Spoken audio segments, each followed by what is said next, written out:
Apakah karma bersifat deterministik serta fatalistik? Apakah segala sesuatunya ditentukan maupun adalah diakibatkan oleh karma?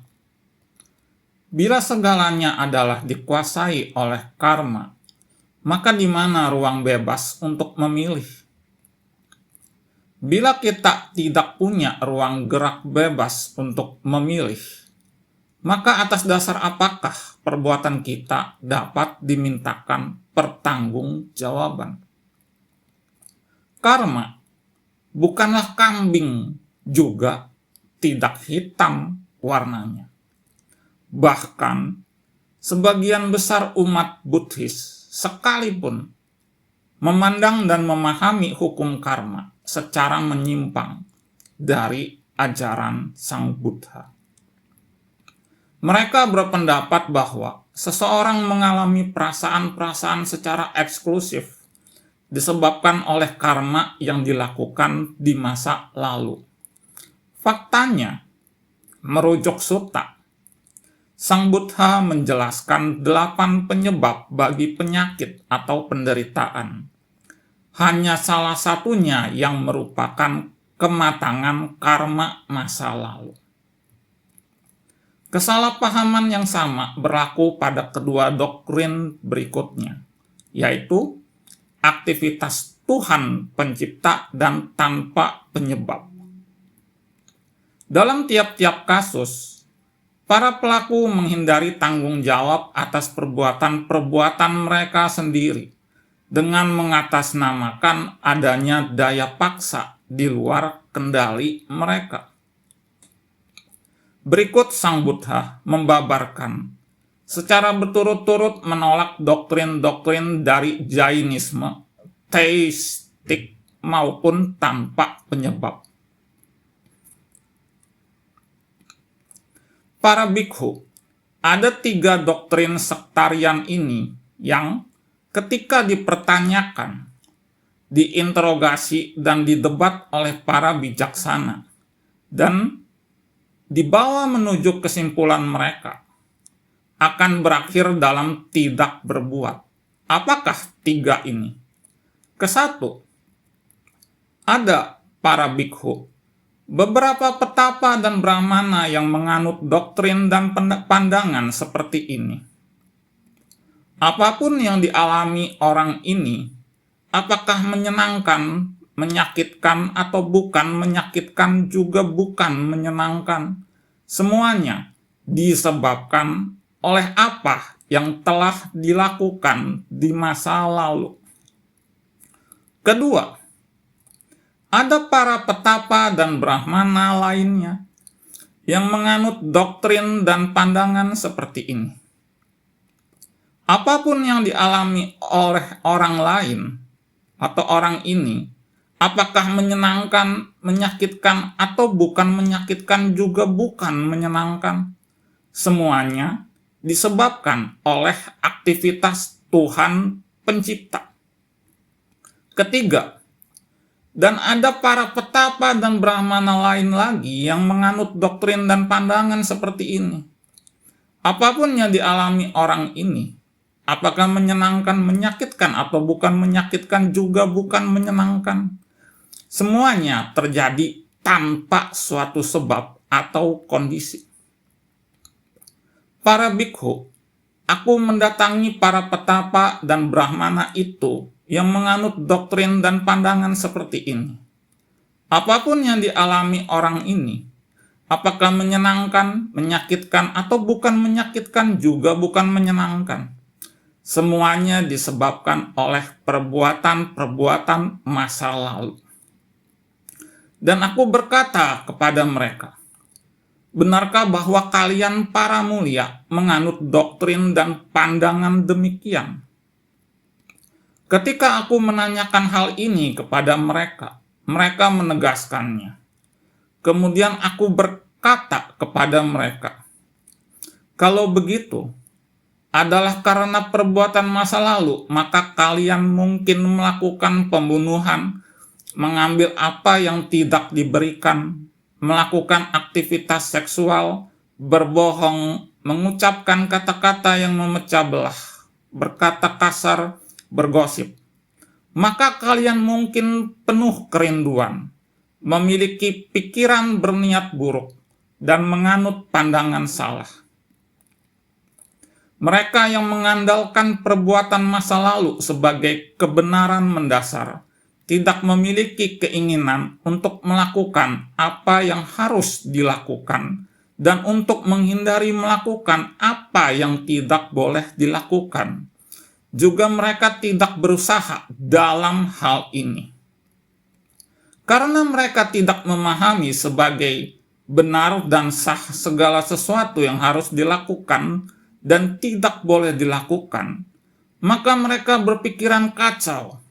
Mereka tidak menjaga diri mereka sendiri, dan bahkan sebutan personal sebagai petapa tidak dapat dengan benar ditujukan kepada mereka. Ini adalah bantahan logisku yang pertama pada para petapa dan Brahmana yang menganut doktrin dan pandangan demikian. Kemudian para bikhu, aku mendatangi para petapa dan Brahmana itu yang menganut doktrin dan pandangan seperti ini. Apapun yang dialami orang ini, apakah menyenangkan, menyakitkan, atau bukan menyakitkan juga bukan menyenangkan, semuanya disebabkan oleh aktivitas Tuhan Pencipta. Dan aku berkata kepada mereka, benarkah bahwa kalian para mulia menganut doktrin dan pandangan demikian? Ketika aku menanyakan hal ini kepada mereka, mereka menegaskannya. Kemudian aku berkata kepada mereka, kalau begitu, adalah karena aktivitas Tuhan Pencipta, maka kalian mungkin melakukan pembunuhan dan sebagainya, dan menganut pandangan salah. Mereka yang mengandalkan aktivitas Tuhan Pencipta sebagai kebenaran mendasar, tidak memiliki keinginan untuk melakukan apa yang harus dilakukan, dan untuk menghindari melakukan apa yang tidak boleh dilakukan. Juga mereka tidak berusaha dalam hal ini.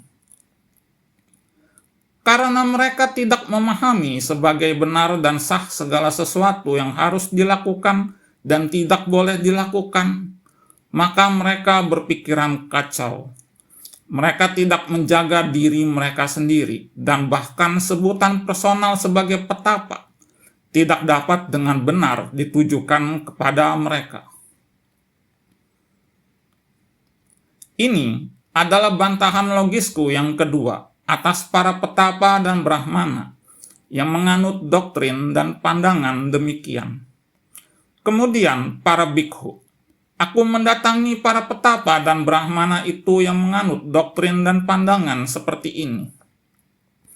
Apapun yang dialami orang ini, apakah menyenangkan, menyakitkan, atau bukan menyakitkan juga bukan menyenangkan, semuanya terjadi tanpa suatu sebab ataupun kondisi. Dan aku berkata kepada mereka, benarkah bahwa kalian para mulia menganut doktrin dan pandangan demikian? Ketika aku menanyakan hal ini kepada mereka, mereka menegaskannya. Kemudian aku berkata kepada mereka, kalau begitu, adalah tanpa suatu penyebab atau kondisi, maka kalian mungkin melakukan pembunuhan dan sebagainya, dan menganut pandangan salah.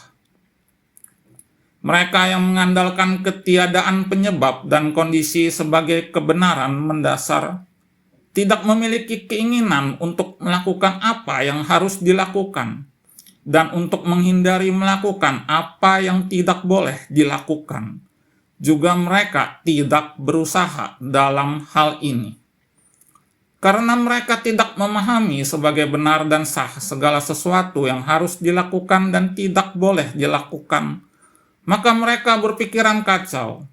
Mereka tidak menjaga diri mereka sendiri, dan bahkan sebutan personal sebagai petapa tidak dapat dengan benar ditujukan kepada mereka.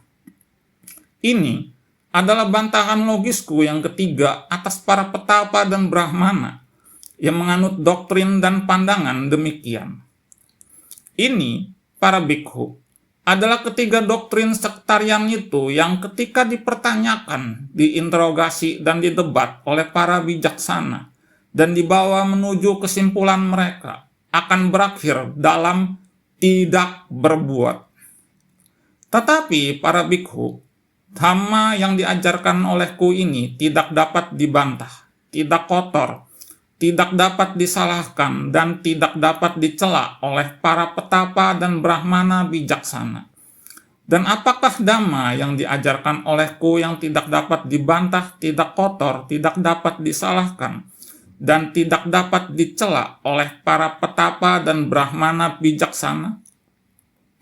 Ketika dikatakan, ini adalah 4 kebenaran mulia.